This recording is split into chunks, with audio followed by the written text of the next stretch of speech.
భారత రాజ్యాంగ నిర్మాత డాక్టర్ బాబాసాహెబ్ అంబేద్కర్ను పార్లమెంట్లో అనుచితంగా మాట్లాడిన కేంద్ర హోంమంత్రి అమిత్ షాను తక్షణం బర్తరఫ్ చేయాలని తిరుపతి నగర కాంగ్రెస్ పార్టీ అధ్యక్షులు గౌడపేరు చిట్టిబాబు డిమాండ్ చేశారు. అమిత్ షా చేసిన వ్యాఖ్యలను నిరసిస్తూ పీసీసీ పిలుపు మేరకు గురువారం గౌడపేరు చిట్టిబాబు ఆధ్వర్యంలో తిరుపతి ఆర్టీసీ బస్టాండ్ వద్ద ఉన్న అంబేద్కర్ విగ్రహం ముందు కళ్లకు నల్లగంతలు కట్టుకుని కాంగ్రెస్ పార్టీ నాయకులు నిరసన వ్యక్తం చేశారు.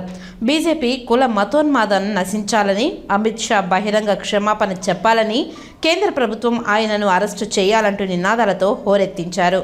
ఈ సందర్భంగా గౌడపేరు చిట్టిబాబు మాట్లాడుతూ బీజేపీ మతోన్మాద చర్యలు పెచ్చుమీరుతున్నాయని మండిపడ్డారు.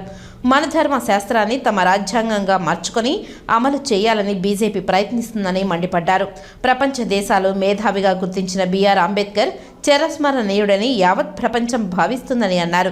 ఆయన ఆశయాలను, ఆలోచనలను అమలు చేస్తామని అంటుంటే ఆయనకు బదులుగా దేవుడి పేరు స్మరించాలని చెప్పడం వెనుక అమిత్ షా అసలు ఉద్దేశం బట్టబయలైందని తెలిపారు. దళితుల ఆరాధ్య దైవం అంబేద్కర్ను కించపరిచిన దళితుల మనోభావాలను తీవ్రంగా గాయపరిచారని ఆయన తెలిపారు. పార్లమెంట్లోనే అంబేద్కర్ను అవమానించినందుకు తక్షణం ఆయనను అరెస్టు చేయాల్సిన అవసరం ఎంతైనా ఉందని అన్నారు. దీనిపై కేంద్రం స్పందించకపోతే తాము పోరాటాన్ని కొనసాగిస్తామని హెచ్చరించారు.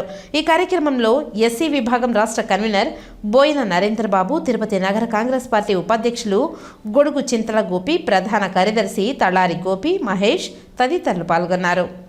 నిన్న 17వ తారీఖు రాజ్యసభలో గర్వం పట్టిన అమిత్ షా అంబేద్కర్ గురించి అన్ని పార్టీల వాళ్ళు చెబుతుంటే అతను అంబేద్కర్ ఏమన్నా దేవుణ్ణి కానీ నమ్ముకుంటే మీకు 7 జన్మల పుణ్యమైనా వస్తుందంటాడు. ఒక కులతత్వ పార్టీ, ఒక మతతత్వ పార్టీ అయినటువంటి బీజేపీ పార్టీ అసలు దేశంలోనే ఉండటానికి వీల్లేదు. అమిత్ షాని వెంటనే అతని పదవికి రాజీనామా చేసి అతన్ని జైల్లో పెట్టవలసిందిగా కాంగ్రెస్ పార్టీ తరఫున మేము డిమాండ్ చేస్తూ ఉన్నాం. విధంగా ఉన్నామంటే అంబేద్కర్ రచించినటువంటి రాజ్యాంగమే కారణం.